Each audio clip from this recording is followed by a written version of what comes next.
Salut bande d'archérolistes. Alors aujourd'hui on va faire un truc un petit peu chill parce que je suis un peu HS, voilà, je vais pas vous mentir. J'ai bobo le bras, donc je me vois pas foutre une grosse cam etc. Mais je me vois bien par contre faire un petit truc sympa avec vous et notamment trier 83 jeux de rôle d'avant les années 2000 auxquels j'ai joué ou j'ai fait jouer ou je l'ai en ma bibliothèque et je l'ai lu longuement et j'aurais bien le faire jouer. De ma collection, voilà, je vais vous faire une tier list, un truc ultra classique quoi. On va pas chercher midi à 14h, classique quoi. Voilà. Donc voilà, l'idée c'est de trier ça. Alors je vous préviens tout de suite, clairement, c'est totalement subjectif et si ça vous plaît pas, je vous emmerde. Allez vous faire en papaouter. Mais par contre, les commentaires sont ouverts à toute discussion, donc allez-y, faites-vous plaisir, dites que je dis n'importe quoi, que je trouve qu'il est magnifique et ce que vous voulez, dans le respect. Voilà, c'est tout ce que je demande, un peu de respect, de calme, voilà. Donc je vais vous dire sans doute des horreurs, je vais peut-être présenter des jeux que vous avez adorés comme étant pas bons, et c'est normal, parce qu'on a chacun nos goûts. Mais moi, voilà, je donne mon avis sur 83 jeux de rôle d'avant les années 2000, voilà. Je crois peut-être un de 2001, allez savoir. Et c'est parti, générique.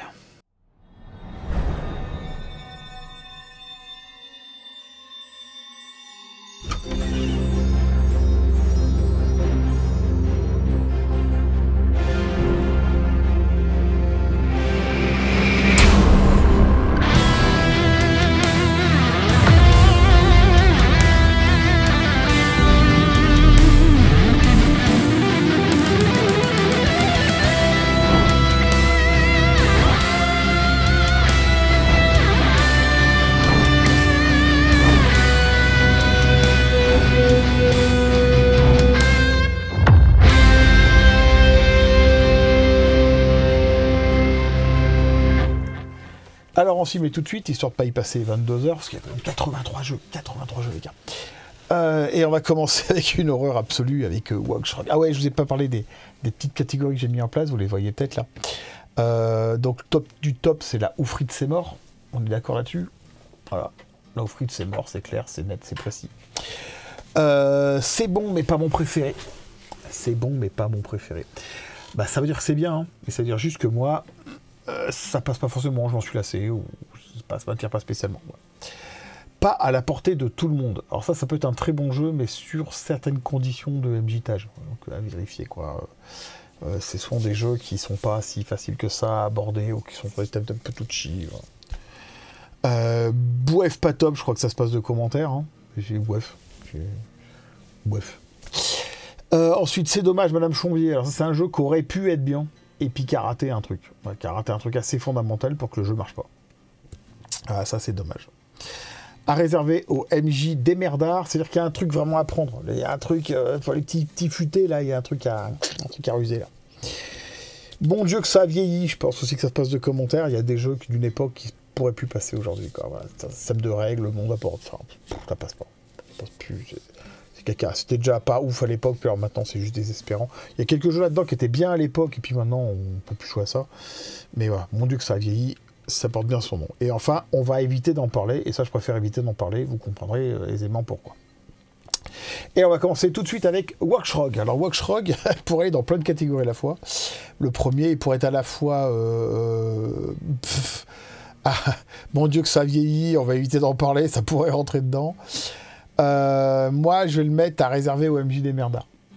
Parce que dans ce jeu de rôle-là,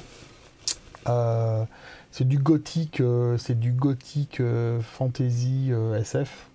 Je ne sais même pas si c'est bon, le bon terme. C'est entre Warhammer 40 000, si vous voulez, et Elric de Mélimonée, quoi.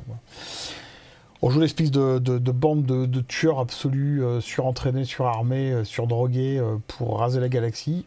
Mais l'intérêt du jeu, c'est qu'à fur et à mesure des aventures, on va prendre de l'humanité, se rendre compte que ce qu'on fait, c'est des saloperies pour un empereur démoniaque, et qu'à un moment donné, ce sera plus gérable. Et c'est cette bascule sur c'est plus gérable, je veux plus faire ça, ouais, c'est un truc qui est vraiment bien, qui est assez sympa. Mais le monde est pathétique, c'est mal écrit, c'est écrit avec les pieds. C'est écrit avec les pieds, c'est illustré avec les pieds. C'était fun à l'époque de voir ça, que ça existe, mais en fait, à jouer. Voilà, donc...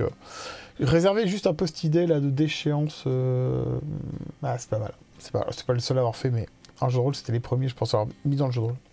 C'est pas crade. Ambre. Ah bah, Ambre. Si je le mets pas là, je vais me prendre un coup de canon dans la tronche.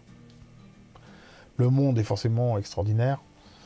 Et puis bah, le système de règles fait que, pour être dans le narratif pur, un des premiers jeux pur narratif, le jeu de rôle sans dés, voilà. Bah, il a plu à énormément de gens. Quand tu l'as plu à plaire à énormément de gens, c'était un des 2 jeux préférés de François Froideval. Voilà. Donjons et Dragons et Gambrin. Et ben, je le rejoins là-dessus, c'était un très bon jeu. Très très bon jeu, puis illustré magnifiquement, voilà, d'une clarté, très bon jeu. Même aujourd'hui. Hein. GURPS. Alors GURPS, c'est dommage, Madame Chambier. Pourquoi c'est un jeu qui se voulait universel. Quand ils ont créé GURPS, c'était pour faire un système de règles pour les gouverner tous, quoi.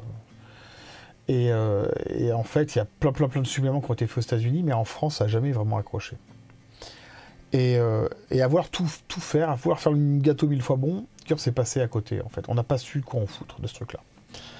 Alors, il y a quelques personnes qui ont fait jouer GURPS, mais en vrai, entre le nom GURPS, bon, pas ouf. Régurgitation de fin de repas, c'est pas génial. Et puis, les trucs étaient trop génériques, on peut trop tout faire tout le temps.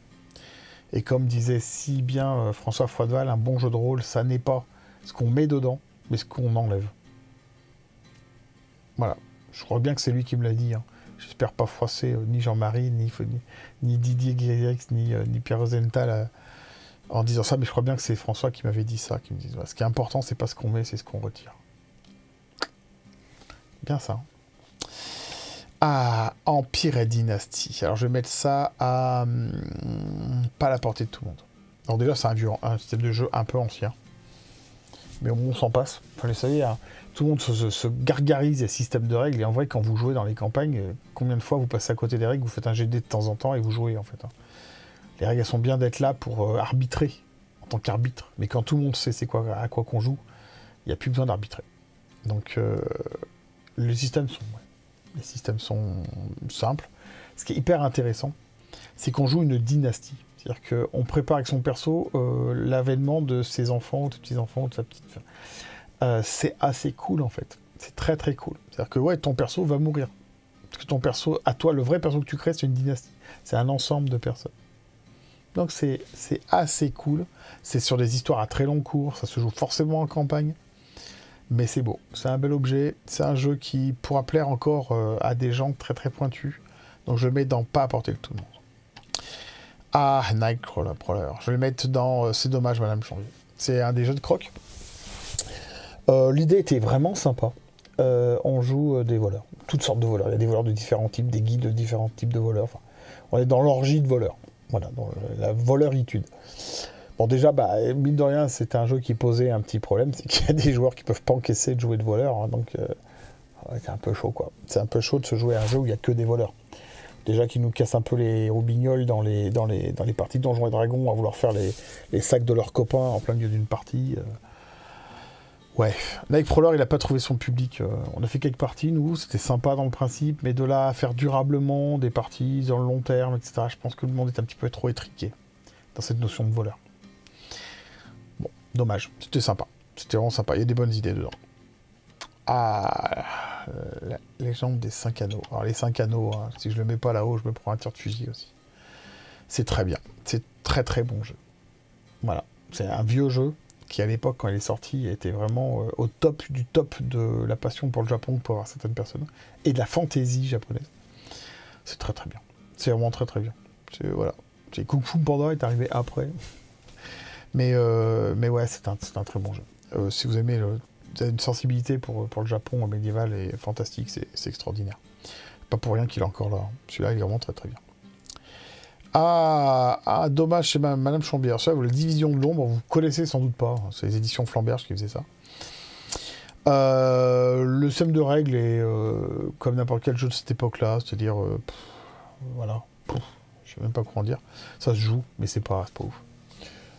Vous mettez un autre système à la place, c'est très bien. Par contre, le monde lui-même était très cool. Voilà, l'histoire d'une invasion, Los Angeles 97, un petit peu, invasion d'extraterrestres, avec des gens qui sont au courant, d'autres pas, côté X-Files, enfin, avec la division qui va se battre contre les extraterrestres. Ça c'est vraiment sympa. Mais je pense que ce jeu a vraiment morflé à cause d'illustrations juste repoussantes.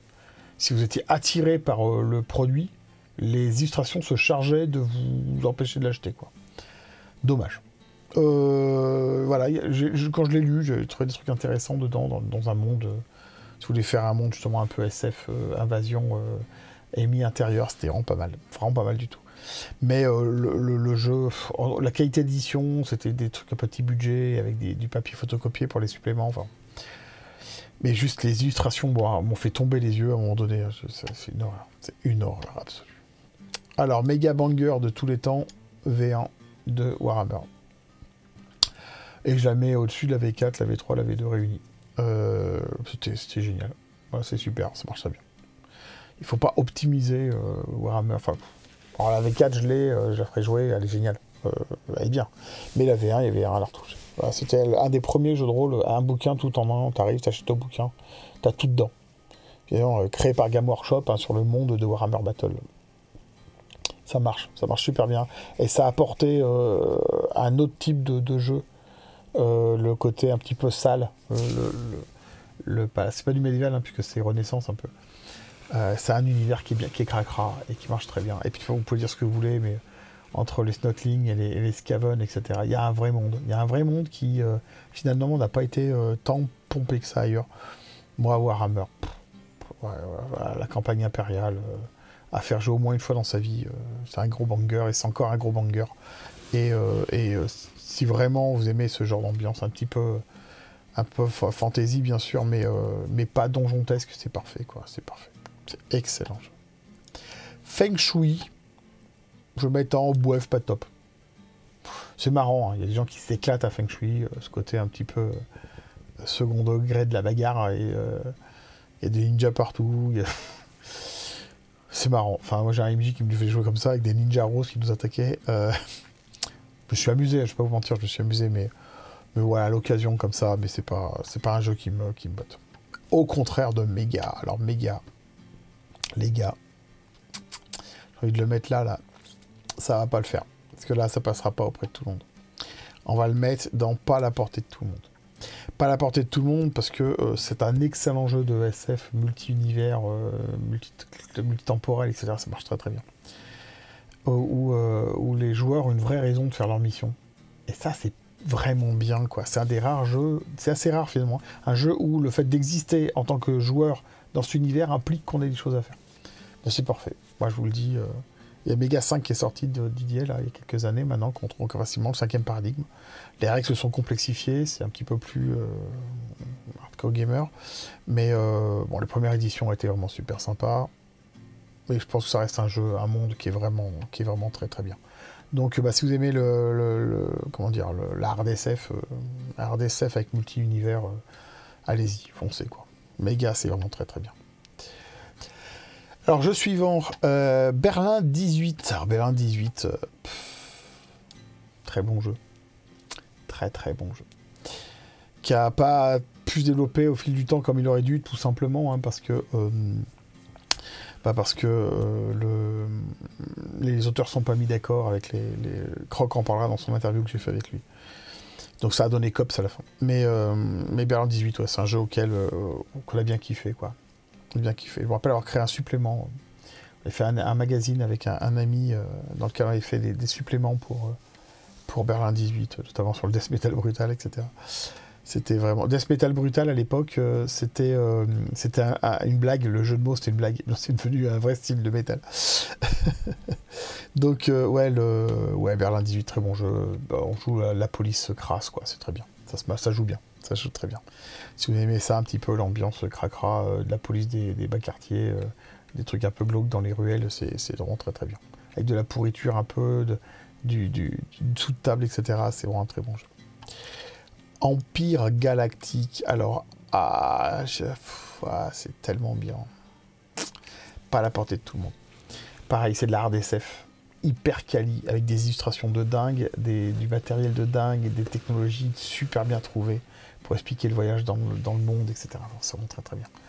C'est vraiment très bien, mais ça a vraiment vieilli. Donc si j'étais honnête, je mettrais mon Dieu que ça a vieilli, mais le monde, les illustrations des deux encyclopédies sont tellement extraordinaires pour l'imaginaire, qu'en fait, je le laisse quand même là, mais rien que le système de création de personnages, ça vous ferait abandonner, quoi. On peut mourir pendant la création de personnages. Voilà. Donc, C'est une sorte de délire à une époque où on choisissait pas son perso. Ça a été il y a un mouvement à une époque où on disait non, il y en a marre que les joueurs choisissent le perso, tout machin. C'est tout aléatoire, un peu à la Stormbringer. Jetez les dés, ça, on va vous dire ce que vous êtes. Voilà. On a envie de jouer des personnages pour s'éclater, pas pour subir un mec qu'on n'a pas envie de jouer. Donc ça c'est dommage. Par contre le monde lui-même, moi j'aimerais bien une réédition réadaptée avec des règles modernes d'Empire Galactique. Ce serait vraiment, vraiment cool. Vraiment très cool. Trauma, mon Dieu que ça vieillit. Alors je sais, je sais qu'il y a des fans de Trauma qui vont hurler. Mais alors, franchement ce jeu a rien pour lui. C'est une grosse série d'armes. L'idée c'est de jouer un peu... Enfin, vous voyez l'agence tout risque. J'ai des gens qui se canardent dessus à coups de flingue. Dans un univers moderne, simple. Vous jouez dans le monde de tous les jours, mais vous êtes en plein milieu d'une fusillade, d'un trafic de cocaïne, d'un machin comme ça. C'est pas dingue. C'est pas dingue. Le contrat ludique est pas fou. Donc, et puis le somme de règles est pas fou. Et puis il n'y a pas d'extension qui tienne la route. Enfin, tous les jeux qui étaient basés, moi, de toute façon, tous les jeux qui sont basés sur vous prenez le monde réel et vous brodez dessus. S'il n'y a pas au moins une bonne vision, bien comme Vampire, hein, qui dit broder sur le monde réel, mais attention, il faut que ce soit d'un point de vue des vampires, il se passe quoi dans les caves et tout. Si c'est simplement prenez le monde réel et puis broder dessus, ça m'intéresse pas. Franchement, c'est gros défaut. Nobilis. Oh là là là là là là. Le bouquin est beau. La volonté est très culturelle. Mais ce jeu est injouable. C'est injouable. Enfin... faut être entouré que par des étudiants, quoi, des thésards en histoire ou en mythologie pour que ça tienne la route. Franchement, oubliez ce jeu. Moi, je l'ai en exemplaire parce que l'objet lui-même est absolument impressionnant de qualité, mais en vrai, ouais, c'est dommage parce que il y avait une volonté de créer quelque chose d'un peu plus élevant, culturellement parlant, mais ça passe pas. C'est pas ouf.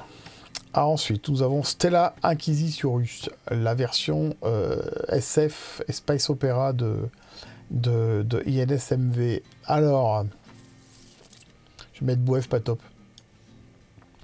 Bouef pas top parce que l'intérêt du combat des anges et des démons, c'est la culture chrétienne. Et à partir du moment qu'on va dans l'espace, ça devient beaucoup plus compliqué. Vous noterez d'ailleurs que les religions en général dans la SF, c'est compliqué. Il y en a qui s'en sortent très bien, comme Battlestar Galactica, par exemple, même si c'est de la chrétienté. Mais là, pour le coup, je sais pas, moi, quand j'y ai joué, je me suis pas amusé.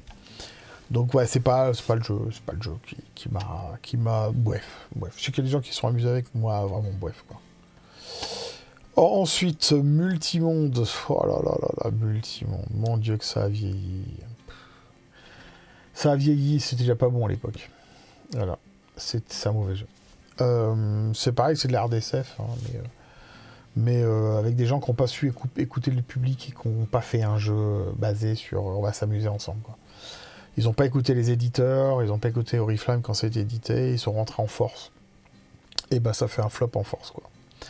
Voilà, c'est dommage, hein, le jeu. Enfin, le jeu était simple. L'idée était sympa, il n'y avait pas le livret qui était bien produit, il y avait une disquette pour créer les personnages, c'était hyper innovant à l'époque. Mais le monde est... l'illustration de couverture est à chier, sans déconner. Enfin, on peut pas faire ça. Comment vous voulez faire rêver les gens avec ça? C'est juste pas possible. Toan.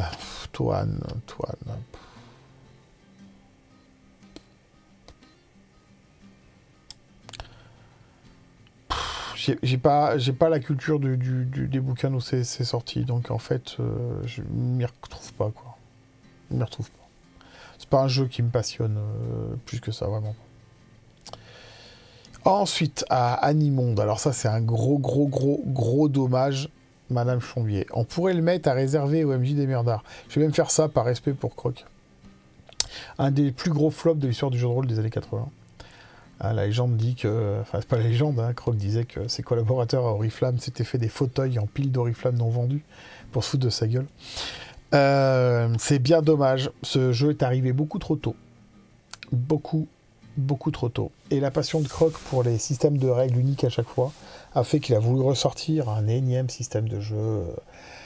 Et ça passe pas très bien de ce côté. Alors le système de jeu, franchement, il se bazarde en 2 secondes. Pour un système D6 que j'adore, ou n'importe quel système un peu narratif, et c'est parfait. Le monde est génial.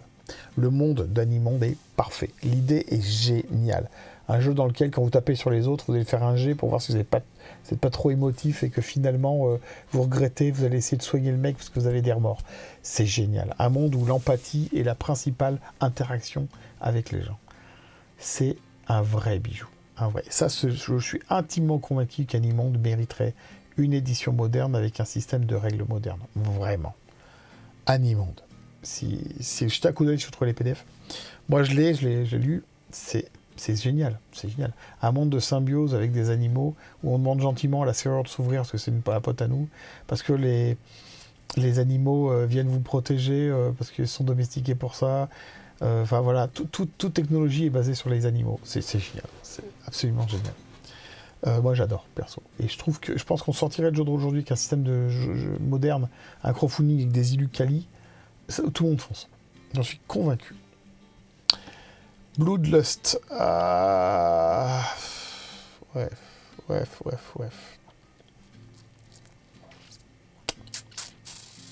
Je vais le mettre là. Ah, je suis gonflé. Hein. C'est dommage, Madame Chambier. Ouais. L'idée de départ est géniale. C'est juste une évolution d'Elric, les épées démons, etc. Très bien. On crée des armes dieux. Au-delà du démon, c'est des épées dieux, des armes dieux. Avec le porteur qui est anecdotique par rapport à l'épée, c'est très bien. On peut jouer à un l'épée, l'autre. On peut faire des couples de joueurs qui jouent un le porteur, l'autre l'épée. C'est génial. Voilà. Après, le système de pouvoir a été trop bâclé pour moi. Voilà. C'est-à-dire que c'est l'essence même de ces épées-là. Et en fait, la progression des épées est déjà compliquée. On se retrouve très vite, si on lit les descriptions des armes en fonction des pouvoirs qu'elles ont, on se retrouve très vite avec un truc qui a aucun sens. Une épée tronçonneuse avec une paire de roubignoles qui pendent. Enfin, c'est là un petit peu comment dire, un petit peu le défaut de Croc, c'est cette grandiloquence, des fois l'humour un peu gras sur certains trucs. Il voulait que ce soit exagéré. C'est réussi, c'est très exagéré, mais le problème c'est que ça nuit au jeu. Alors il y a eu des bonnes extensions, si le MJ est bon. Si le MJ est bon, ça peut faire un vraiment très bon jeu de rôle. Allez, je vais le mettre pas à la portée de tout le monde. Allez. Voilà, pas à la portée de tout le monde. C'est-à-dire que si le MJ a fait la part des choses et fait un peu le ménage dans les règles sur 2-3 trucs, ouais, vraiment bien. Le monde est cool. Le monde est très cool. Ça change. Il y a vraiment un univers intéressant. Bon, l'illustration est magnifique. Hein. Le Death Dealer est magnifique. Mais bon, voilà, l'idée, c'est que si on le prend brut comme ça et qu'on l'applique tel qu'il est écrit, il y a un côté un peu puéril que j'aime moyennement. Alors après, avec un bon MJ, ça passe. Ça passe très bien. Mais à sec, quand j'avais 16 ans, en appliquant bêtement les règles... D'ailleurs, on n'aura jamais eu vraiment correctement la fusion avec l'arme, qui était le premier bouquin. On vous promet, l'idée c'est de fusionner avec son arme, et on gérera ça dans un supplément futur, et puis au final, c'est un peu tombé à la flotte, quoi. La méthode du professeur. Voilà. Mon Dieu, que ça a vieilli. Alors, ça fait partie des jeux qui tapait sur une niche, et puis la niche, elle était presque trop pointue. Jeu de rôle, c'est pointu déjà. Quand on va chercher, je sais pas, 20 joueurs potentiels en France, on cherche immanquablement le flop commercial et l'échec de la gamme, quoi. Donc, mon Dieu, que ça a vieilli, et en plus, c'était pas passionnant à la base. Contrairement à la table ronde. Alors ça, je vais mettre pas à la portée de tout le monde. Table ronde, c'est un vieux jeu, donc le système de règles est un peu ancien, mais il marchait. Et par contre, ce qui est passionnant, c'est la gestion des chevaliers, de leur loyauté, à qui va leur loyauté, quels sont leurs désirs profonds, de qui ils sont amoureux, comment ça va merder. Ouais. Ça, c'est un bon. C'est réservé un peu aux joueurs qui ont envie de faire du chevaleresque réel. Je sais qu'on est tiraillé entre strangler la femme du roi et l'honneur absolu et l'envie de le servir avec bravoure. Ça marche bien. C'est des bonnes mécaniques de jeu à réserver à des gens qui ont envie de faire de la table ronde et pas du Camelot avec 2 T à la fin. Donc, clairement, ça n'a rien à voir. James Bond 007. Ah, c'est dommage, Mme Chombier. C'est un bon jeu. Mais il titre 007. C'est un jeu parfait pour jouer des espions. Vous voulez jouer des espions, ça marcherait. Il y a toute une boîte de films qui sont sortis récemment, que ce soit Spy, les trucs un peu à l'alerte rouge, etc. Tout, je sais pas comment il s'appelle ce film. Red Notice, tout ça. Tous ces films où c'est qu'il y a un peu de l'espionnage de tous les côtés, bah ça c'est parfait. C'est parfait. C'est parfait. Mais il y a une telle volonté d'éviter le conflit avec les familles de France et compagnie, que ça te dit direct, ah non mais vous n'avez pas le permis de tuer, hein, donc direct, vous êtes que des 407, vous n'avez pas le droit ou des 0 quelque chose, vous n'avez pas le droit de tuer, donc, je crois que c'est 4-0, vous n'avez pas le droit de tuer, voilà, donc vous êtes juste des agents qui peuvent se faire tuer mais pas tuer, donc ouais, bon. Et puis bah, le principe d'utiliser des scénarios qui sont basés sur l'histoire d'un mec tout seul qui est trop fort et qui fait quelque chose, pour transformer ça c'est un groupe de joueurs qui sont moins forts, pas armés et qui vont faire la même chose. Dommage, Madame Chanvier. Le jeu reste bien. Et ça reste un des meilleurs jeux pour jouer un MJ, un joueur. Vraiment. C'est très très bon jeu pour ça. Si vous adorez James Bond, bien sûr, et puis les films d'espions, quoi. Moi, je le mets là. C'est dommage, Madame Chambier. Ah, alors ça, c'est un de mes chouchous, mais je vais le mettre au MJ des merdards. Ça, c'est le Monde de Murphy. Le Monde de Murphy, c'est un jeu de rôle qui est injouable en détail, je trouve. Enfin, injouable, si, il est jouable, mais il faut être vraiment gros fan de Discworld, de ce genre de délire-là, quoi. C'est basé sur la règle de Murphy, vous savez, la règle de l'emmerdement maximum, la chance sur 1 milliard arrive 9 fois sur 10, à partir du moment qu'elle vous pose un problème. Donc l'idée, c'est que quoi que vous fassiez, vous allez avoir des emmerdes qui viennent de l'espace. Non, c'est justifié dans le monde par le soleil qui émet c'est un soleil spécial qui émet des ondes de poisse absolue. En l'état, le jeu, il est marrant, mais bon, ouais, bof, quoi. Par contre, si vous utilisez le système de règles qui permet de gérer les règles de Murphy au cours d'une partie, vous allez surkiffer si vous jouez ça dans un jeu comme Paranoia, ou tous les jeux où il y a un peu d'humour, où il peut y avoir un petit peu d'ironie comme ça. C'est parfait. Voilà. Et à la fin de chaque page du bouquin, vous avez une règle à appliquer jusqu'à ce que les joueurs la trouvent. Vous la prenez, vous l'appliquez à Paranoia et vous allez surkiffer. Je vous le dis. Ça donne un délire aux scènes en cours qui est à la fois rationnel pour le MJ et incompréhensible pour les joueurs. Je vous le conseille vraiment vivement comme étant une sorte de trousse à outils pour rendre vos jeux un peu burlesques, complètement hallucinants. Voilà, je trouve ça génial. Ars Magica, bon, c'est un banger. C'est un banger, Ars Magica. On peut rien dire à ça. Si vous aimez la notion de grand magicien à travers les siècles. Voilà, je connais pas mal de gens qui y jouent.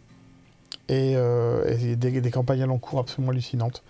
C'est un bon jeu. C'est un vraiment bon jeu. À réserver aux fans de la magie, pas Harry Potter, quoi. Très très bon jeu. J'ai pas énormément joué, parce que moi, ça me fait chier rapidement, ce genre de truc. Mais il faut avouer que c'est un bon jeu. Il faut avouer que c'est très très bien. C'est lequel, celui-là? C'est Race? Ouais, c'est Race. Alors ça, c'est dans la gamme Vampire, Momie et compagnie, Loup-Garou, là. Bonjour des fantômes. Je vais mettre en web off. C'est le même système de règles que Vampire et compagnie, donc c'est pas mauvais en soi. Hein. C'est juste que le monde des fantômes, j'ai moins accroché. C'est pas... j'ai pas trouvé ça passionnant. Voilà. Autant Vampire, Loup-Garou a un certain panache. Que ce soit arrivé à Changeling est pas mal, mais que ce soit arrivé à Momie ou Race, ouais, j'ai moins accroché. Je trouve pas que le monde soit extrêmement passionnant pour Race. Il sert plus de complément pour le monde des ténèbres, pour compléter un peu ces parties de loup-garou et de vampire. Voilà. Pour moi. Néphilim, c'est bien, mais c'est pas mon préféré. Alors Néphilim, c'est un système Chaosium. C'est un jeu français utilisant le système Chaosium à l'origine. C'est bien. C'est très bien. Pareil, c'est très ésotérique. Donc, c'est vraiment pas... Je pourrais le mettre dans pas la portée de tout le monde, mais vraiment, c'est un bon jeu.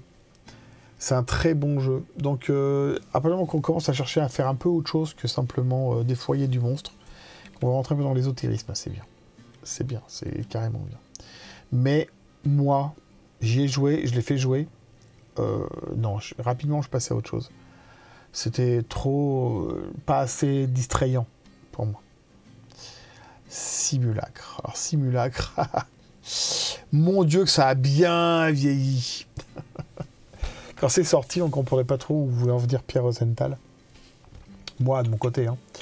On allait vers le narratif, on allait vers une action, pas forcément de la force, ça peut être rusé. On peut défoncer une porte en réfléchissant, en utilisant le corps, en utilisant l'esprit. Et ça me semblait un peu flou, quoi. Ouais, j'étais peut-être trop gamin à l'époque. Et puis on est en 2025, aujourd'hui on se rend compte que son jeu, il est complètement dans l'air du temps. Complètement. C'est parfait, Simulacre, pour à peu près tout gérer. Et alors du coup, tous les jeux qui vont avec, vous allez voir, il y en a quelques-uns dans la liste, c'est parfait en fait. C'est parfait. Donc Simulacre, c'est un système de jeu pour jouer à ce qu'on veut, rapidement, avec un système très compréhensible pour tout le monde. Voilà. C'est simple et c'est clair. Mais c'est très narratif. Donc, ouais. Autant, à l'époque où le supplément est sorti, ça n'avait pas emballé. Aujourd'hui, bah, voilà, vous avez Capitaine Vaudou moderne qui est basé là-dessus. Capitaine Vaudou a toujours été basé sur le Simulacre, mais le nouveau est bien solide. Et bah ouais, c'est un bon jeu. C'est clairement un bon jeu. Simulacre, il m'a fallu 25 ans pour me rendre compte que Simulacre, c'était vachement bien. Castle Falkenstein. Bref. M'a fait ni chaud ni froid ce jeu. Et voilà. Je suis pas emballé par ce genre de jeu-là. Donc je peux en parler beaucoup plus que ça. Loup-garou. C'est un banger, ça. C'était bien ce jeu. Alors, bien sûr, dans l'esprit de vampire, hein, on joue des loups-garous, les clans, ça marche super bien. Les différents types de loups-garous, ça marche super bien. La gestion de la bête, c'est hyper cool. C'est un peu comme vampire. Voilà, c'est un peu comme INS-MV, quoi. INS-MV, vampire et loup-garou, ça va ensemble, quoi. Moi, je vous conseille de jouer à loup-garou. Si vous kiffez le concept de loup-garou, jouez à loup-garou. C'est super bien. Excellent jeu. Mage. Je ne vais pas à portée de tout le monde. Je mets en dessous quand même de Ars Magica. Je sais pas. C'est pareil, c'est même univers, hein, mais que Vampire, le Garou, compagnie. Mais ils sont surpuissants, les mages. Ça casse un peu le truc. Donc, il faut foutre 2 mages et 40 000 mecs en face. Je sais pas. J'avais été emballé par ça. C'est pas ce qui m'intéressait, en fait, dans cet univers-là. Contrairement à Dark Age. Alors, Dark Age. On pourrait le mettre là-haut, mais on va pas le mettre là-haut. On va le mettre pas à la portée de tout le monde. Parce que Vampire Dark Age, c'est un bon système de règles, c'est sympa, c'est bien écrit, c'est bien documenté, mais ça demande quand même un MJ solide pour créer des histoires qui tiennent la route. Vraiment. C'est trop... Enfin, le monde dans lequel ça se passe, l'époque dans laquelle ça se passe, implique un minimum de qualité de mastering, un minimum. Donc très très bon jeu si le MJ est bon. Si le MJ est bon, c'est une tuerie. Par contre, un MJ faible ou pas assez solide sur sa façon de faire jouer, ses documentations, sa préparation, va se prendre un mur. C'est obligé. C'est obligé. Au premier voyage où vous devez traverser la France en chariot, en tant que vampire, vous allez voir que ça va merder. Immanquablement. Donjons et Dragons, première édition. Mon Dieu que ça... En vrai, mon Dieu que ça vieillit. Ouais, en vrai, c'est beau, hein, c'est un bel objet. Mais Donjon 3.5. Donjon 3.5. C'était mignon, hein. Moi ça me fait des souvenirs de dingue, hein. Mais en vrai, oubliez. INSMV, banger absolu.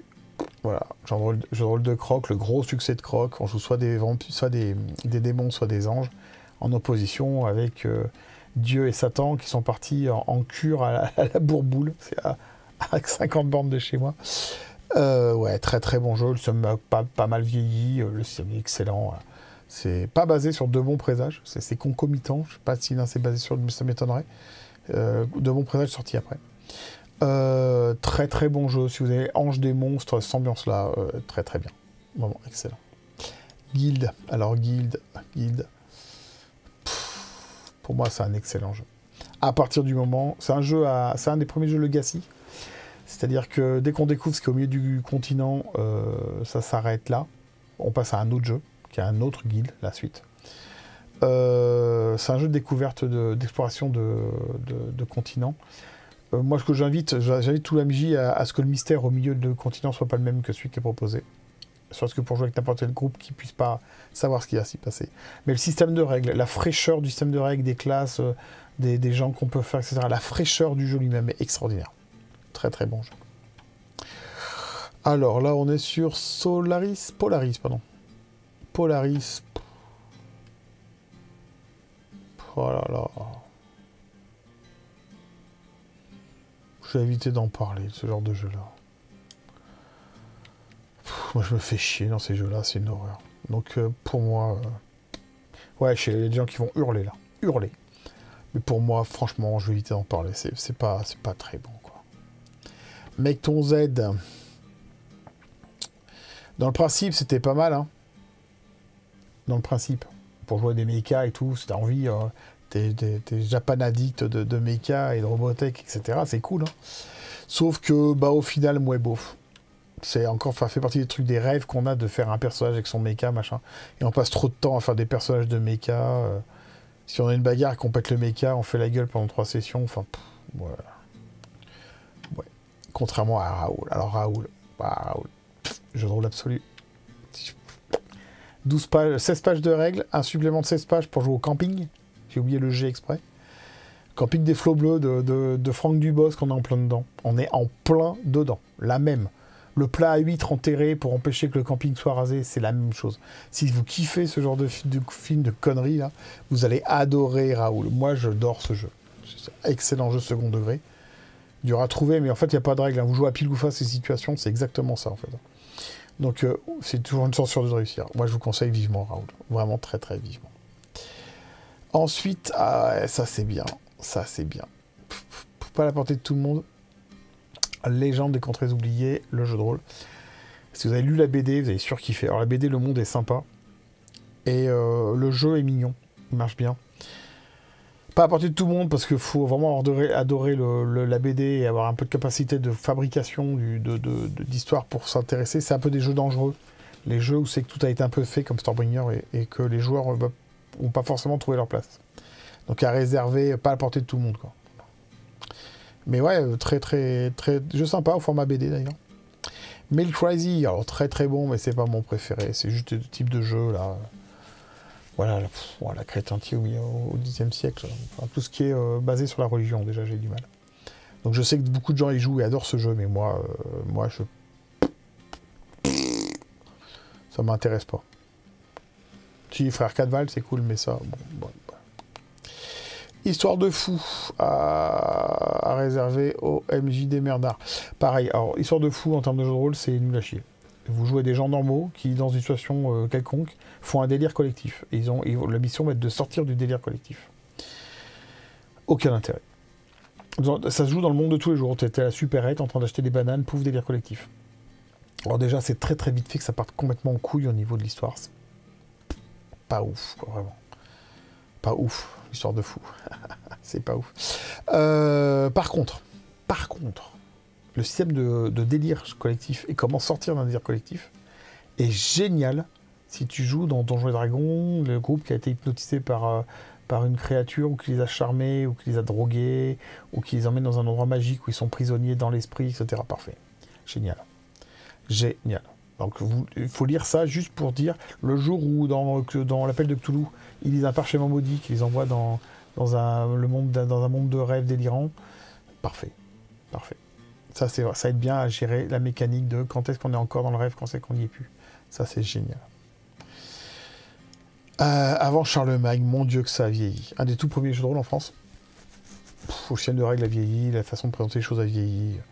C'est un objet de collection et d'histoire, mais c'est plus un jeu de rôle jouable, quoi. Franchement, vous pouvez oublier direct. Cyberpunk, c'est un banger, hein. Pas pour rien qu'on a fait un jeu vidéo qui défonce sa mère avec. Très très bon jeu. Très très bon jeu, à condition de... C'est pas Shadowrun, c'est autre chose. Cyberpunk, c'est vraiment là, le futur un peu sale, les implants sales, la tech sale, j'aime bien. J'aime vraiment bien. Pas du tout le même esprit que Shadowrun. Très très bon jeu de SF avec prothèse. Des chats de... Ouais, ouais, de toute façon, c'est pas pour rien qu'on appelle ça le cyberpunk, le style. Hein. Ah, vous avez adoré le neuromancien, foncé sur cyberpunk. Si, foncé.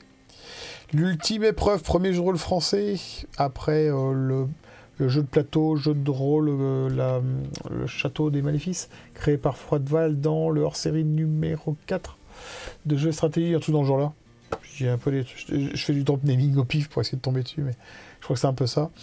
C'est un jeu, mon Dieu, que ça a vieilli, quoi. Voilà. L'ultime épreuve, un des premiers jeux de rôle français, il a mérite d'avoir été là à l'époque, mais quand vous mettez le nez dedans, ça vous donne plus envie de faire du jeu de rôle. Enfin, voilà. Donc c'est un vrai jeu. C'était déjà pas très connu, mais alors pour le coup, en remettant le nez dedans. Oh là là. Toon. Ah, c'est bien Toon, mais c'est pas à la portée de tout le monde. Parce qu'il faut avoir un certain humour, faut avoir une bonne connaissance. Enfin, faut vraiment être dans les dessins animés de Toon, etc. Moi, je kiffe bien quand on commence à jouer un peu dans Qui veut la peau de Roger Rabbit. Dans genre là, quand on mélange humain, Toon. C'est là où vous pouvez appliquer par exemple les règles du monde de Murphy dans Toon. Ça marche super bien, hyper bien. C'est un jeu simple, c'est fait pour faire des parties courtes dans lequel on joue des toons qui font n'importe quoi. Si vous êtes un gros fan de Tex Avery, de Looney Tunes, de Hanna-Barbera et compagnie, bah Toon c'est cool. Ça a toujours été cool et ça restera cool. Mais tout le monde ne doit pas jouer à Toon. Prenez un groupe de joueurs de Donjons et Dragons, vous les foutez à Toon. Il va y avoir une sorte de flottement, on va dire. Un gros flottement. Space 1889, donc ouais, du steampunk qui a vieilli et voilà, c'est dommage, même Chambier plutôt. C'est un jeu qui a pas trouvé ça, Ils ont fait beaucoup de pubs, ils ont essayé de le pousser ce jeu-là. Et ça, je trouve, moi j'ai jamais vu jouer. Perso, j'ai jamais vu jouer. Je l'ai lu, j'ai regardé quand c'est gaulé. J'ai jamais vu jouer en convention ou nulle part. Donc peut-être que c'est pas mon univers, que j'aurais pu tomber sur un MJ de ouf qui me l'aurait fait jouer, mais pour moi ils sont passés à côté de leur public. Star Wars D6. Star Wars D6, si vous aimez la première trilogie et une partie de la deuxième, Star Wars D6 c'est parfait. Système de règles parfait. Des descriptions du monde qui étaient validées à l'époque par Lucasfilm et par Lucas lui-même. D'ailleurs, quand ils ont commencé à faire les 1, 2, 3, les gens me disent que les designers, les gens qui travaillaient sur la nouvelle trilogie, il leur a envoyé les bouquins du jeu de rôle pour qu'ils se réfèrent dessus. Il y a 65 suppléments, un truc comme ça, c'est génial. Les plans de l'étoile noire, enfin c'est très cool. Ça s'y prête bien. Foutez 5 personnes dans un vaisseau spatial, ils sont rebelles, ils ont un truc à faire. Ça se roule tout seul, ça se passe entre la bataille entre le 4 et le 5 normalement. On peut jouer à d'autres époques, on peut jouer quand on veut, mais si vous jouez entre la 4 et le 5, c'est-à-dire entre le moment où ils pètent la première étoile de la mort et le moment où ils sont acculés dans un coin et qu'ils essaient de se battre contre l'Empire, parfait. Vous pouvez imaginer le scénario que vous voulez. Ils ont trouvé le créneau pour qu'on soit dans un monde qui est plein de héros existants, Luke, Léa, Anne, etc. Mais là, il y a la place pour des rebelles qui font des aventures importantes. Et ils peuvent croiser leur héros une fois de temps en temps. Donc ça, c'est cool. Ouais, Star Wars D6, moi, je kiffe. Le système de règles, en 5 minutes top chrono, créer un personnage, vous pouvez jouer. 5 minutes, il y a un mec qui arrive, il n'a jamais fait du jeu de rôle, en 5 minutes, il a avec une feuille du personnage, il commence à jouer. C'est parfait pour l'initiation, et Star Wars, voilà, grand jeu d'initiation. Hurlement. Ah, pas pour tout le monde. Excellent jeu. Jeu d'ambiance onirique et vraiment c'est très très cool. Le MJ a une position particulière, il fait partie du jeu, il est dedans, il a un avatar à l'intérieur du jeu, etc. Voilà, on joue une... Alors je peux pas trop vous en parler, un jeu de rôle français à l'ancienne, avec beaucoup de narratifs et beaucoup de mystères, avec une caravane qui se déplace de ville en ville, etc. Mais, parce que si je vous dis l'histoire, ça vous casse le truc. Donc, mais Hurlement, allez jeter un petit coup d'œil, c'est vraiment très bien. Pareil, réservez ça un petit peu aux gens qui ont une culture de l'histoire et qui ont envie de faire du narratif cool, quoi. Nil, mon Dieu que ça a vieilli. Alors, à moins que vous ayez envie de jouer un Égyptien salarié, esclave, à la création d'une pyramide d'Égypte il y a 3000 ans, passez vos chemins. Voilà, en plus, c'est simulationniste. Hein.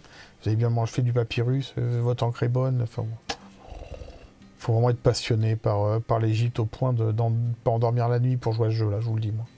Pas ouf, hein. Stormbringer, bah, c'est bien. Je vais pas me dire que c'est pas bien, Stormbringer, c'est bien. C'est un système Chaosium, le monde est cool. C'est pas mon préféré parce que je trouve qu'après le passage d'Elric, il n'y a plus rien à faire. Et que... bon, je dirais pas, mais les auteurs ont été un peu légers sur ce qui s'est apporté au MJ pour jouer. Donc les scénarios sont très souvent, on passe après Elric pour ramasser les cendres, et on joue très souvent des personnages qui sont tirés au sort et qui sont pas hyper intéressants. Donc vous vous retrouvez avec 4 mendiants et un pirate, on choisit pas son personnage, y a pas... Ouais. Moi perso, Stormbringer, c'est en dessous d'Oakmoon. Cash. Ensuite, elle est clasée. Oh mon dieu, on va éviter d'en parler. C'est toujours dans le monde. Ça va avec, hein. Ça va avec Stormbringer, c'est le même monde que Oakmoon. C'est un des champions éternels. Juste le jeu est injouable. C'est illisible, injouable, tout ce que vous voulez. C'est inintéressant au possible. Athanor, ah, c'est dommage, même Chambier. Le système de règles que Pierre Rosenthal a mis en place pour Athanor est trop compliqué. Et il n'a pas assez travaillé le monde lui-même, mais l'idée de départ était cool. Le jeu des mutations, où on mute tout le temps, c'est vraiment très très très cool. Ça irait très très bien avec une sorte de Mad Max. Ouais, je trouve ça vraiment très bien. Le jeu à nuit de plein de choses, notamment d'une fabrication de boîtes catastrophique. Et puis, une surcharge de jeu. Enfin, il n'a pas trouvé vraiment son public. Mais moi, en le relisant, j'ai eu envie de le faire jouer. Dingue. Bon, en changeant un peu le système de règles, quand même. Faut pas déconner. Mais ouais, l'idée est bonne. Quand on va dans un nouveau biotope, qu'on change de secteur, on passe du désert à la forêt, on mute. Alors ce qui était un peu dommage, c'est la gestion des drogues pour pas muter. Enfin, il y a un truc qui était perfectible, mais l'idée de départ est très bonne. Torg, bien. C'est un bon jeu. C'est pas mon préféré. C'est un jeu multimonde dans lequel il y a 6 univers en même temps sur la Terre qui ont débarqué. Ça peut être de la techno, du médiéval en même temps. Donc ça crée des mélanges de personnages assez marrants. C'est un jeu qui joue bien. Il y a eu des rééditions supérieures qui étaient plus sympas. Mais moi, j'ai bien aimé jouer à ce jeu. Ni plus ni moins. Donc, Tunnel et Troll.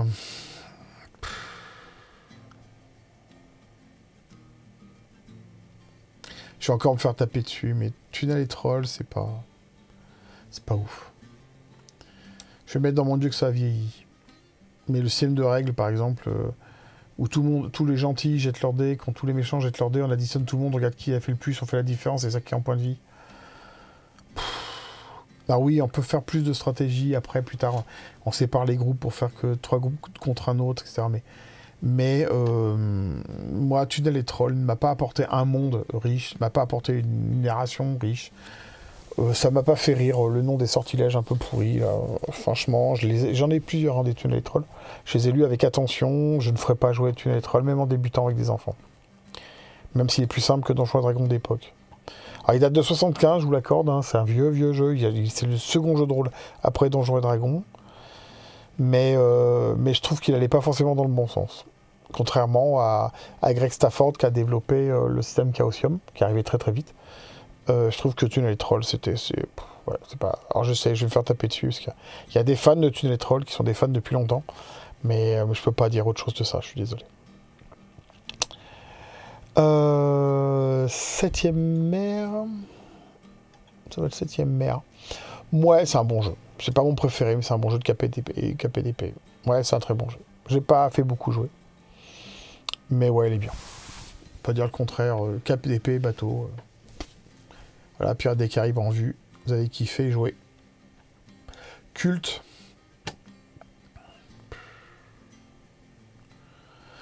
Ouais, je vais être radical. Je vais mettre on va éviter d'en parler. C'est un jeu que pour moi ne devrait pas exister. Voilà, c'est pas à mettre dans les mains des enfants, même 16 ans, c'est trop court. C'est pas intéressant de faire de l'horreur à ce niveau-là. Moi, j'ai jamais compris Culte. Alors, je l'ai lu, j'ai été dégoûté de le lire. Ça m'intéresse pas. Dark Sun, c'est un monde pour Donjons et Dragons que je vais mettre bien, mais c'est pas mon préféré. C'est un monde qui était beaucoup plus glauque que les Forgotten, beaucoup plus dur, beaucoup plus un peu une sorte de post-apo. C'est très très bien pour les gens qui veulent un Donjons et Dragons plus costaud, quoi, qui picote. Donc Dark Sun, c'est un bon monde, vous devriez vous y pencher. Je les ai pas vus bien réédités en 4ème et 5ème édition. Ça, c'est la 2e édition, j'ai même pas vu en 3ème édition, pour vous dire. Mais ouais, le monde était cool. ainsi que Ravenloft. Par contre, c'est un banger, Ravenloft. Ravenloft, le demi-plan de l'épouvante pour Donjons et Dragons, c'est une kifferie absolue. Hein. Vous arrivez dans un pays où le grand méchant, c'est un vampire dans son château, il y a toute une armée de morts-vivants entre lui et vous. Les donjons, c'est des cryptes, enfin, c'est très cool. C'est vraiment très très cool, Ravenloft.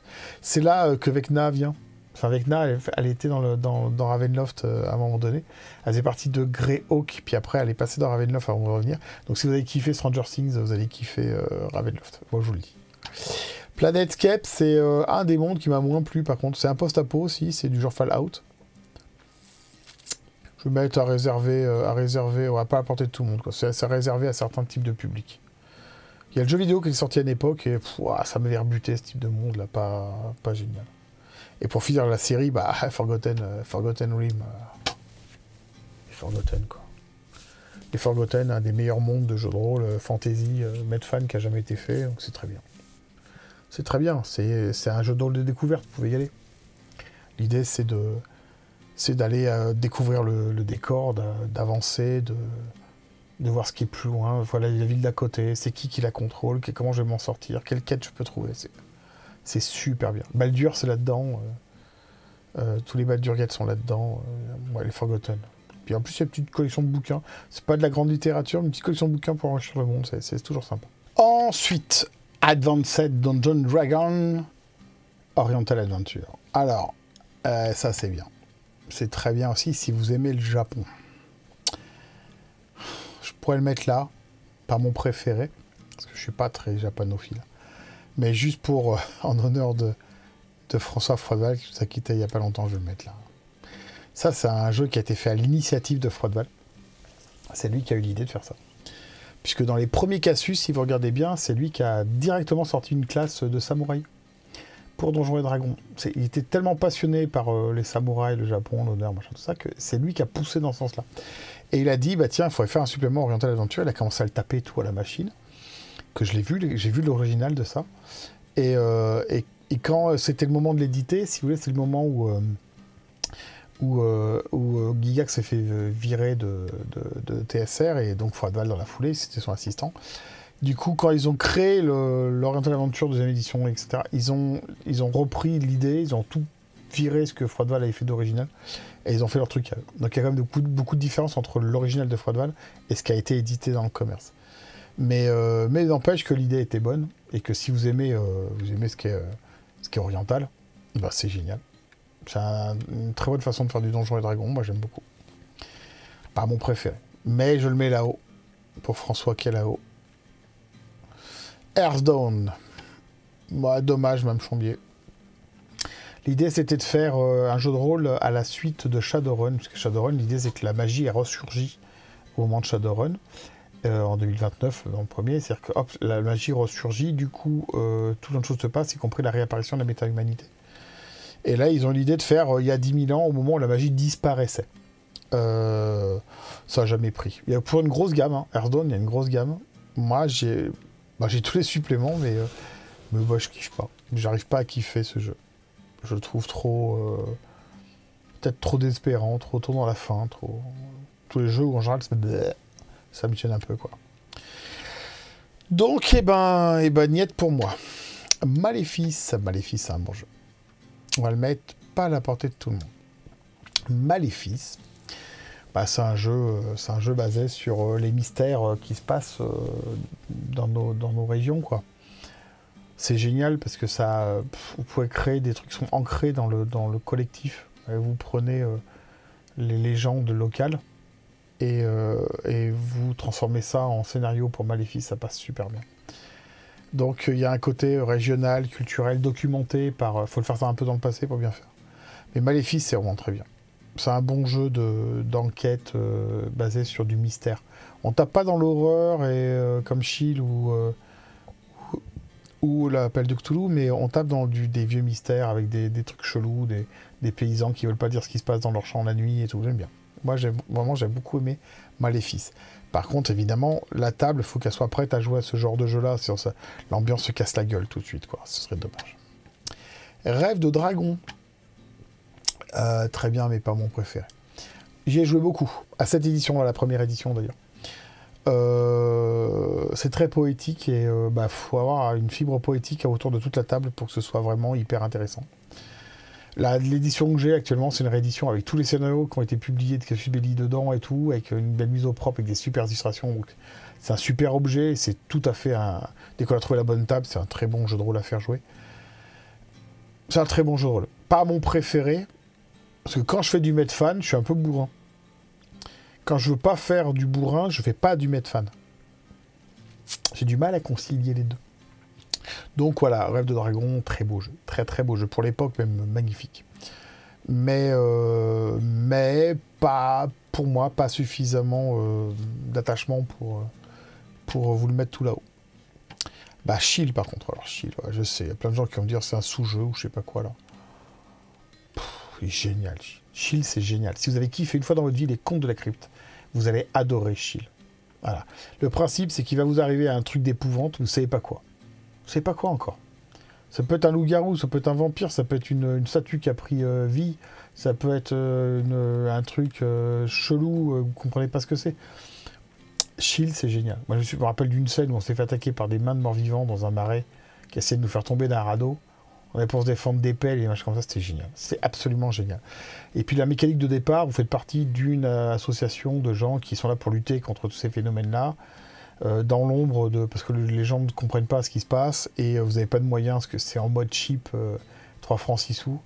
C'est très très bien, Shield. Vraiment. Ça a été réédité, la réédition est pas mal. Moi, j'ai adoré jouer à Shield. Adoré. Dans mes meilleurs souvenirs de jeux de rôle, il y a du Shield. Quoi ? Alors je mets là-haut, parce que je mets là-haut, point. Heavy Metal.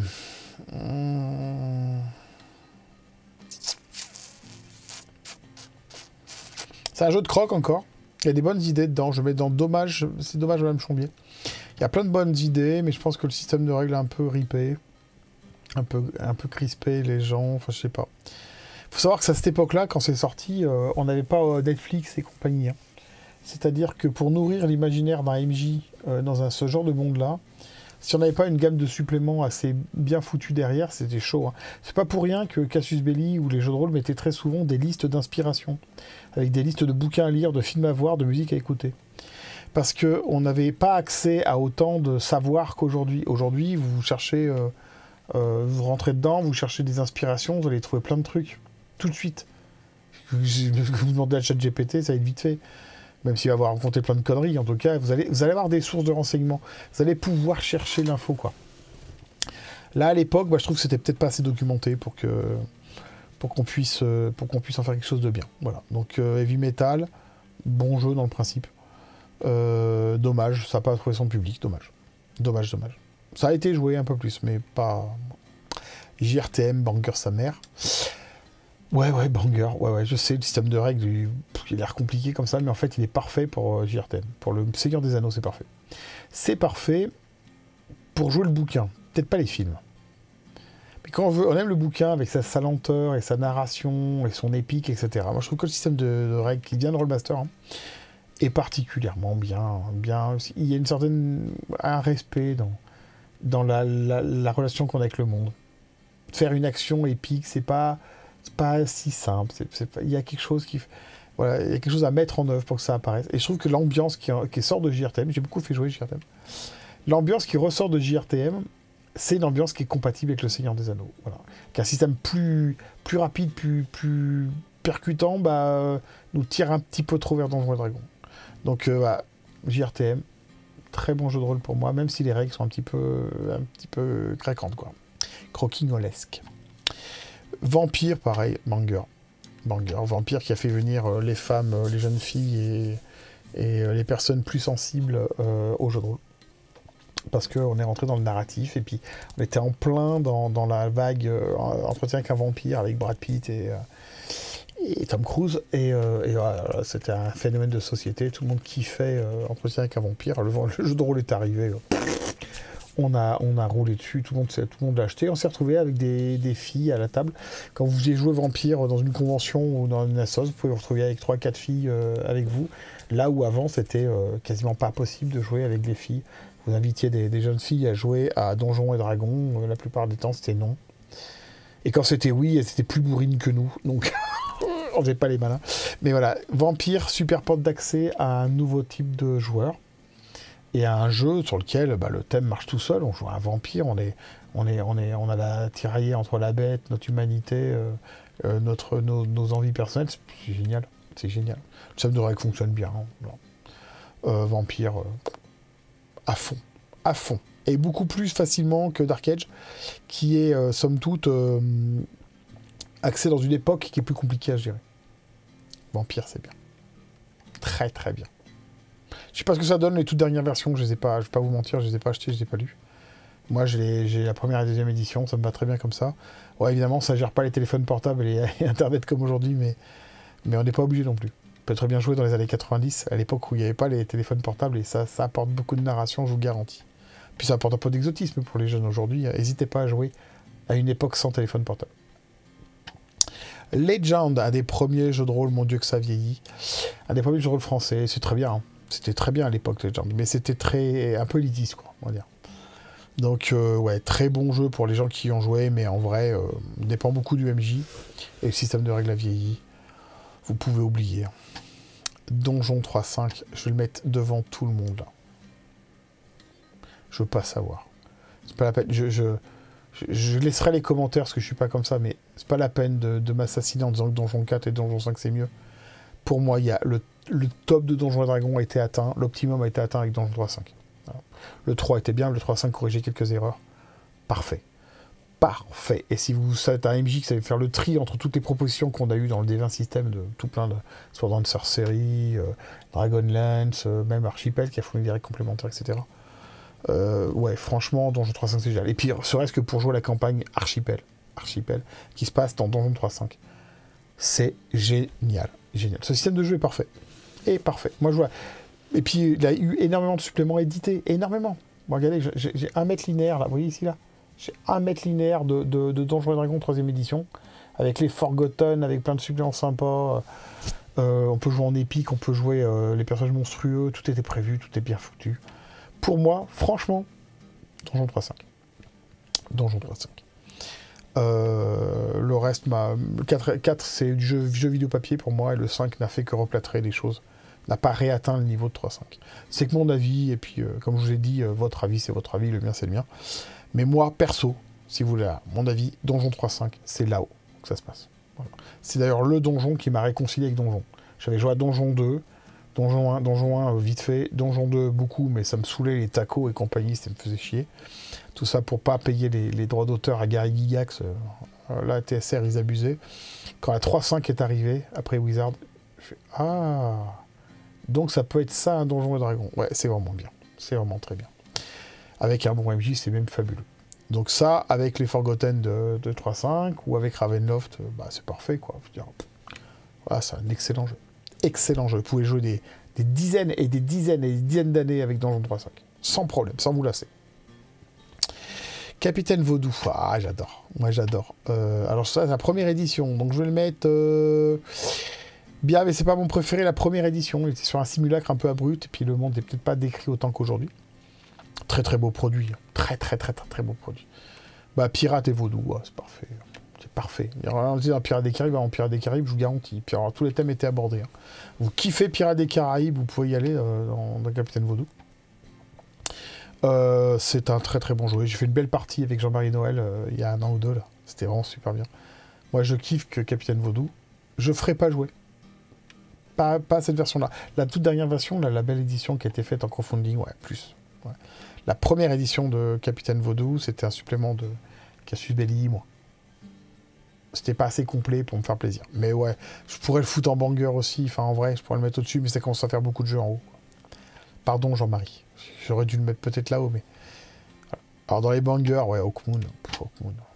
Système Chaosium, le même que Cthulhu V7, vous pouvez y aller. C'est le même système. Et le monde, contrairement à Stormbringer, est parfait. Est parfait pour jouer. Parfait. Une sorte de post-apo, avec des personnages très spéciaux, les grands bots, tout marche. Tout fonctionne dessus. J'ai adoré jouer à Hawkmoon. C'est un très très bon jeu. Bon, faut aimer l'œuvre de Moorcock, c'est pas la peine. Tous les jeux de rôle basés sur une œuvre, vous n'aimez pas l'œuvre, allez pas y jouer. Mais ouais, là pour le coup, c'est vraiment très très bien. Rollmaster, Rollmaster, mon dieu que ça vieillit. Rollmaster. Je vais le mettre à pas à portée de tout le monde ou à réserver au MJ des merdards. Je vais mettre réservé au MJ des merdards. Le monde de Rollmaster, il me tue pas, moi. Shadow World. C'est ça? Shadow World. Bon. Pas ouf. C'est dans la lignée de JRTM. Le principal intérêt de Rollmaster, c'est vous permettre de continuer à jouer à JRTM après le niveau 4. C'est tout. Donc je vais le mettre au MJ des merdards. C'est trop simulationniste au final. Trop. Beaucoup trop de tables. Alors ça donne des narrations sympas, mais en termes de jeu, quand vous devez chercher dans une des 40 tables possibles laquelle correspond à la situation, ça casse la dynamique. Donc on peut remplacer ça par l'imaginaire du MJ qui imagine des trucs si on veut. Mais ouais, Rollmaster, bon, un grand jeu légendaire d'époque, hein.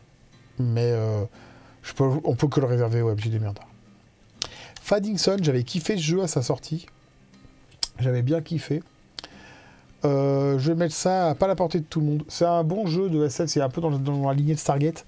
Là, les gens passent d'un monde à l'autre en utilisant des portails dans l'espace, c'est cool.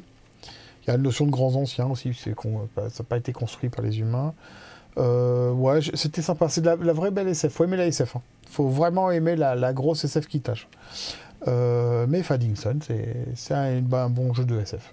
C'est un très bon jeu de SF. Moi, j'avais bien kiffé, j'avais fait 2-3 parties quand je l'avais acheté, en tant que MJ, et en tant que joueur aussi. Et bon, après, je passais à autre chose. Notamment, ils ont sorti Stargate, le jeu de rôle, et je l'ai pas mis là, ce qui date d'après 2000, mais j'avais acheté, j'avais fait jouer Stargate. Mais ouais, Faddington, ça mange. Mutant, Chronicle, machin chose. Sérieux, moi je le mets dans White en parler. Tous les trucs pampan, dans l'espace, j'en peux plus. Mutant Chronicle, machin. C'est pas un jeu qui m'a attiré en soi. Voilà, je l'ai lu vite fait, ça m'a pas... Allez, je laisse deviner où je mets Paranoia. Ouais, forcément, ça va là-haut. Paranoia, un des meilleurs jeux de tous les temps. C'est incontestablement un meilleur jeu de tous les temps. La nouvelle édition va sortir, j'en attends beaucoup. J'ai lu les PDF qui avaient été fournis pour le crowdfunding. Je vais faire jouer Paranoia. Je ferai peut-être même un actual play sur Paranoia pour vous montrer ce que ça peut être que Paranoia.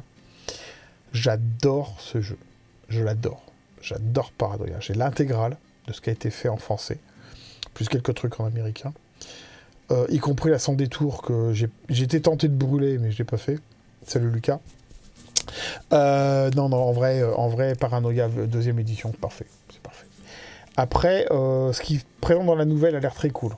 Avec les petites mises au point sur les zones blanches pour Cortex, etc. Ils ont viré les cartes à jouer à la con, ils remettent de l'équipement un peu mieux pensé. Ils expliquent pourquoi le MJ fait pas de jet de dés. Enfin, c'est plus abouti dans ce qu'ils voulaient faire peut-être dans la sans détour, que j'avais peut-être pas percuté. Mais ça va plus loin quand même, c'est vraiment mieux. Puis de toute façon, ils adaptent les scénarios de Cassius Belli, y compris le sous-marin jaune que j'adore.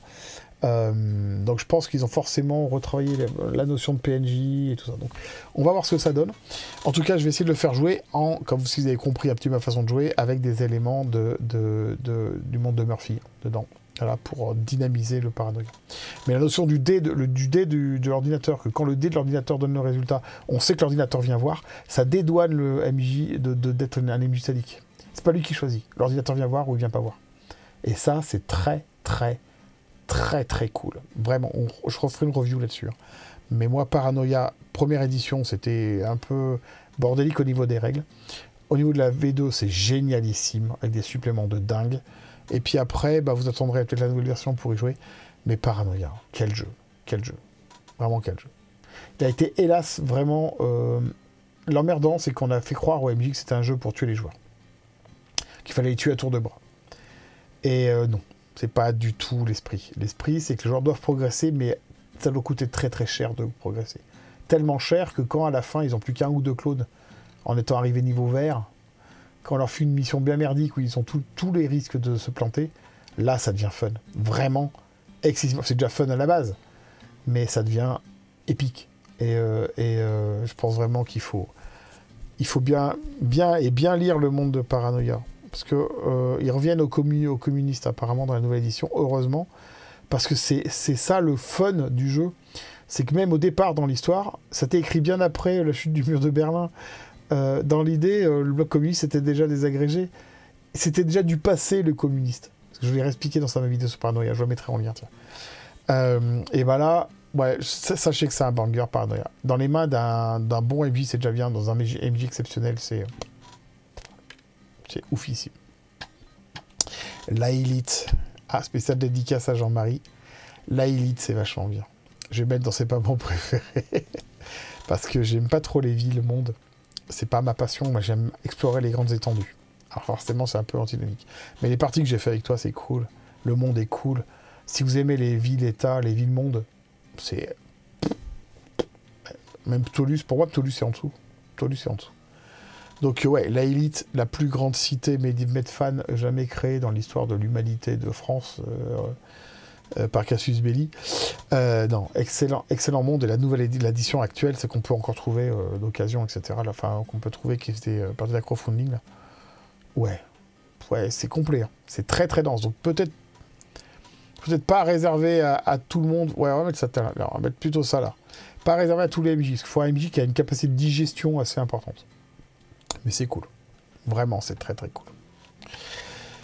L'appel de Cthulhu, inutile de vous dire que ça va tout là-haut. Il n'y a même pas de discussion à avoir. Le meilleur jeu de rôle qui a jamais été fait pour moi. Pour moi, il y a des trios. Hein. Enfin, si vous me retirez Shadowrun, Paranoia, l'appel de Cthulhu et Donjon 3.5, je pense que je suis vraiment très malheureux. Vraiment. Après, dans ceux qui sont en haut, il y en a beaucoup qui me manqueraient. Hein. Star Wars D6, ça me manquerait beaucoup. Vampire, ça me manquerait aussi. JRTM Shield, ouais. Pas mal de choses qui me manqueraient. Mais l'appel de Cthulhu, il n'y a pas de discussion possible. Il n'y a pas de discussion.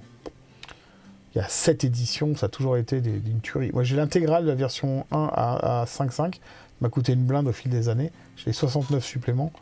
J'ai de quoi faire jouer mes joueurs pendant 400 ans. Il n'y a même pas de discussion possible. C'est le jeu absolu.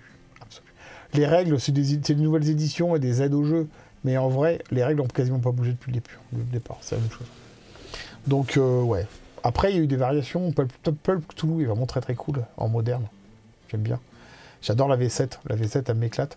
Même si je suis pas très très... Alors, j'aime pas utiliser le mot woke, j'ai horreur de ça. Mais j'aurais même qu'on me décrive Berlin un petit peu au-delà du point de vue des LGBT+, quoi. Parce que vraiment, c'est très très très marqué dans Berlin. La dépravée, en même temps, c'est un peu dans le titre, mais j'aurais préféré des suppléments un petit peu plus larges pour commencer. Bon, c'est comme ça, c'est comme ça. Mais ouais, Cthulhu V7, très très bien. Et puis les éditions de 1 à 5, si vous en croisez une, vous pouvez y aller les yeux bandés, c'est parfait. C'est parfait. Vraiment très très bien comme jeu. Bitume. Ah putain, je sais pas le mettre. Bitume, premier jeu de croc. Très très vraiment excessivement Mad Max. Mettant pas top. Il y a un trou là, ça me gêne. Non mais en vrai, le jeu aurait pu être meilleur. Et puis maintenant qu'on a passé l'effet Mad Max, la mode, qu'on est parti sur d'autres types de post-apo que Mad Max, bah en vrai, il est bien, mais bref. Mais il est bien. Mais bref. Mais il est bien. Mais bref. Shadowrun, je viens de vous en parler il y a 2 minutes, donc vous savez très bien qu'il y va là-haut. Shadowrun, et surtout la 3e édition pour moi. Et le jeu de rôle parfait. Voilà. Le monde est fait pour que tu prends un personnage, tu le mets dedans, pouf, déjà il est obligé de jouer. Et la partie commence. Tu traverses la route, bah oui, mais de qui tu pars de quel méga-corpo pour aller à quel méga-corpo? T'as bousculé cul dans la rue, à quel bar tu veux bouffer, combien il te reste sur ton compte? Tout est sujet à jouer, puisqu'en fait, c'est vraiment la merde. Hein. Ils ont vraiment touillé la merde, le jeu est exceptionnel. Et contrairement à ce que beaucoup de gens disent, moi je pense pas que ce soit juste un mélange de fantasy et de cyberpunk. C'est tellement écrit profond, le monde, et bon, hyper quali. Hein. Et il y a eu des suppléments dans cette gamme-là de dingue. Hein. L'année de la comète ou le testament du dragon, comment ça s'appelle, c'est dingue. Enfin, t'as 240 pages d'idées de scénar, quoi. Enfin, c'est un truc de dingue. Enfin, Shadowrun, j'ai presque tout de Shadowrun. Je surkiffe ce jeu. Je surkiffe ce jeu. Rien que pour faire un raid contre des esprits insectes dans un territoire sioux.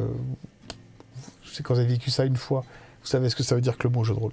Shadowrun, c'est un excellent jeu de rôle. Alors la nouvelle édition, je suis beaucoup plus perplexe à partir de la version 4, je suis plus perplexe par le fait qu'ils ont cyberpunkisé le jeu. Et ils ont tendu vers cyberpunk. Et bah je suis pas d'accord.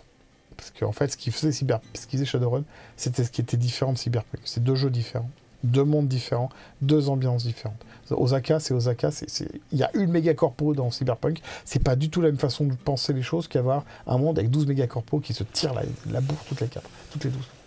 Donc pour moi, c'était 2 choses différentes et je suis un peu déçu. J'arrive pas à adhérer à l'idée qu'on puisse avoir un bras cybernétique qu'on a payé 1 million de yens et qu'il soit relié au Wi-Fi et que les deckers puissent le pirater. Pour moi, ça n'a pas de sens. Voilà. Ils sont allés un petit peu loin sur les drones aussi. Enfin, bon. Après, c'est pareil, les jeunes publics ont besoin d'adhérer au jeu, faut les vendre, donc je comprends qu'on essaie de mettre à jour. Mais perso, si je peux, moi, continuer à jouer, c'est avec la 3. Voilà, la 3, elle est parfaite. Après, je mourrai pas de jouer à la 4 ou la 5, je vais pas mourir de ça. Ensuite, Donjons et Dragons, 2e édition. Ah, ça a vieilli, putain. Mon Dieu que ça a vieilli. Rien que... Vous essayez de lire la définition d'un jet de taco. Franchement, moi j'y ai joué à l'époque. J'ai joué à un nain chaotique mauvais ou neutral mauvais, je crois. Avec une crête violette sur la tronche. Et ouais, le taco, les systèmes de sorts, de règles et tout. La TSR était en pleine tambouille pour essayer de virer l'ombre de Gygax dans leur production. On était venu dans un truc extrêmement commercial, pour pas vous mentir. À part les suppléments de monde de la 2e édition, pour moi, les règles, c'est pas ça. Puis qu'on y relit, c'est vraiment... Le MJ, c'était un mec, faut que ce soit un bourrin, quoi.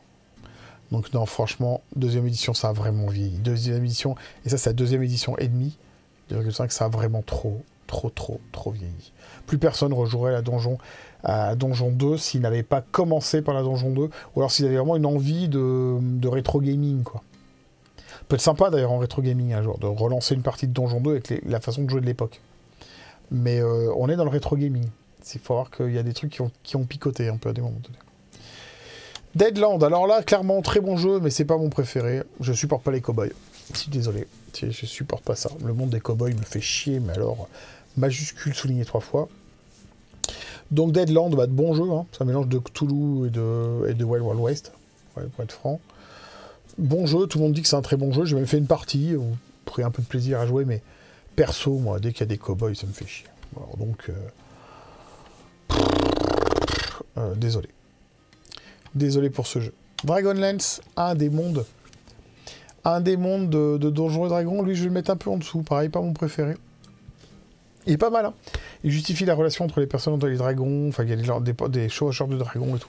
Le monde et Dragonlance est un monde original de Donjons et Dragons, qui change complètement de ce qu'on voit dans les parties de base, sachant que quand vous jouez juste à Donjons et Dragons de base, il n'y a quasiment pas de monde fourni. Le monde, il faut aller le chercher, c'est les Forgotten normalement. Ou Greyhawk, ou Blackmoor, ou Darksun, ou Ravenloft, il y a eu plein de monde pour Donjons et Dragons. Mais Dragonlance, il est bien. Il est bien, mais j'irai pas le mettre. J'irai pas le mettre au même niveau que Forgotten, ou voilà, ou même Oriental Adventure est mieux, je trouve. Pourtant, j'aime pas trop ce qui est japonisant. Et on termine par un petit jeu. Je vais bientôt faire sa vidéo sur l'œil noir. Et l'œil noir, c'est un jeu qui a bien vieilli, vraiment. Le premier l'œil noir. On est dans le jeu super simple. Très simple. Je vais le mettre même en banger. Pour plusieurs raisons. Bon, là, la version 5 est vraiment très cool, qui est sortie, qui fait une espèce de Donjons et Dragons, mais en changeant de Donjons et Dragons. Si vous êtes plus proche des listes dont vous êtes le héros, c'est mieux. Voilà, on va pas se mentir, c'est mieux. Ensuite, les règles sont excessivement simples. Pour jouer avec des gamins, c'est parfait. J'ai fait deux parties à la convention de Vichy l'année dernière. En initiation, les gens, ils ont kiffé. C'est un jeu qui prête à l'aventure. Quand t'es débutant en jeu de rôle, t'as jamais vu un jeu de rôle de ta vie, ça fait rêver. Et puis, le monde de l'œil noir est un monde vivant, dans lequel les auteurs allemands intègrent ce que tout le monde écrit, tout le monde crée dans le monde de l'œil noir depuis des années, depuis 30 ans. Je crois que si on prend la totalité de ce qu'il y a sur le forum, c'est en allemand, mais si on prend la totalité de ce qu'ils ont créé sur le forum pour l'univers de l'œil noir, il n'y a pas de monde qui peut rivaliser avec ça. D'avoir intégré les MJ dans la force de création d'un univers, je veux dire, c'est violent. Alors voilà, si vous êtes très fan des livres dont vous êtes le héros, si vous avez commencé par ça avec vos gamins pour créer un petit peu la narration interactive, le premier pas pour rentrer dans le jeu de rôle plaisant, il y a l'œil noir. l'œil noir, c'est tout simple. C'est très simple. Avec 2d6, on avance facilement, on a quelques caracs, on chope une épée un peu plus meilleure une fois de temps en temps. Alors évidemment, avec des joueurs très très expérimentés, on va vite tourner en rond, parce que la stratégie est peu développée sur la position des personnages, etc. Même avec les règles avancées. Mais en jeu d'initiation, pareil, vous jouez en 10 minutes. Prenez une feuille, vous jouez en 10 minutes. Voilà, j'ai plus de jeux à classer. Donc c'est pas si mal réparti que ça. Et j'ai pas été trop méchant, je trouve. Bon, il y a quelques bangers, hein, comme quoi. Aussi parce que les jeux auxquels j'ai joué et que j'ai gardé ou que j'ai acheté en collection, j'ai évité les gros nanars tout pourris, quoi. Ouais, il y a quelques trucs là-dedans. C'est dommage, même Chombier, ouais, c'est des jeux, je trouve qu'on a un peu passé à côté. Les réservés aux démerdards, c'est des jeux qui peuvent être classés comme tout pourris, mais qui avaient quelque chose d'intéressant, effectivement. Mon Dieu que ça vieillit, je reviens pas là-dessus. C'est vrai qu'il y a des jeux qui sont injouables. Injouables. Et dans les boîtes pas top, il y a des trucs qui ont mal vieilli aussi, globalement. Voilà, je trouve que ça s'est bien réparti. J'étais plutôt gentil, effectivement. Et ben on s'en fout, pour une fois que je suis gentil. Allez-y, commentez, ce sera l'occasion sur la chaîne de savoir qu'est-ce que vous avez envie qu'on parle comme jeu de rôle de cette époque-là. C'est aussi l'occasion de parler de règles et d'évolution des règles. Qu'est-ce qu'on attend d'un jeu de rôle? C'est quoi un bon jeu de rôle? Parlez, allez-y, abonnez-vous, faites des pouces bleus, partagez, s'il vous plaît, partagez, c'est super important. Vous vous rendez même pas compte à quel point c'est important. Quand vous partagez la vidéo sur les réseaux, ça fait connaître à des gens qui ne me connaissent pas du tout. Voilà. Et là, moi, je me fixe un objectif, là, pour 31 décembre, 5000 abonnés. Allez, 31 décembre, 5000 abonnés. Je pense que c'est ce qu'il nous faut pour décoller au niveau de la chaîne. Faire un truc vraiment cool, même si là, on est à 2 doigts des 1500, c'est super, c'est vachement bien. Je suis super content. Ouais, j'ai envie de parler de tous ces jeux avec vous et qu'on aille un peu plus profond dans les règles. Je prépare plein de petites vidéos que je peux pas tourner, encore une fois, parce que au niveau du gros matériel, je filme avec mon téléphone portable parce que le gros matériel, j'arrive pas à le manipuler. Il est trop lourd pour mon bras, il est cassé mon bras. Et bobo là, voilà. Donc en fait, pour l'instant, j'ai encore plusieurs mois même de problèmes. Mes collègues sont pas là pour m'aider. On n'a pas fini de nouveau local. Donc dans l'idée, on va faire un peu des petites vidéos un petit peu comme ça. J'en ai préparé plein qui sont vraiment très cool. Sur les origines du fumble, parce que sachez que c'est pas une règle de jeu de rôle. C'est une convention entre joueurs. C'est hyper intéressant. J'ai des super vidéos. Cette année, c'est l'année de Cthulhu, hein, donc attendez-vous à ce que je fasse un petit peu de Cthulhu. Et puis j'ai des super interviews qui arrivent, voilà.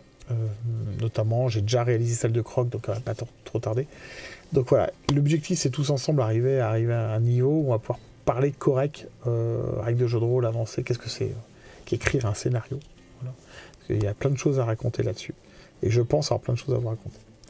Voilà, et bien écoutez, je vous souhaite une bonne soirée. C'est une petite vidéo chill, histoire de passer un petit moment ensemble. Je vous mets comme d'habitude 4 petites vidéos à la sortie. Allez voir si vous n'en avez pas eu assez. Et puis je vous dis à bientôt les gars. Salut.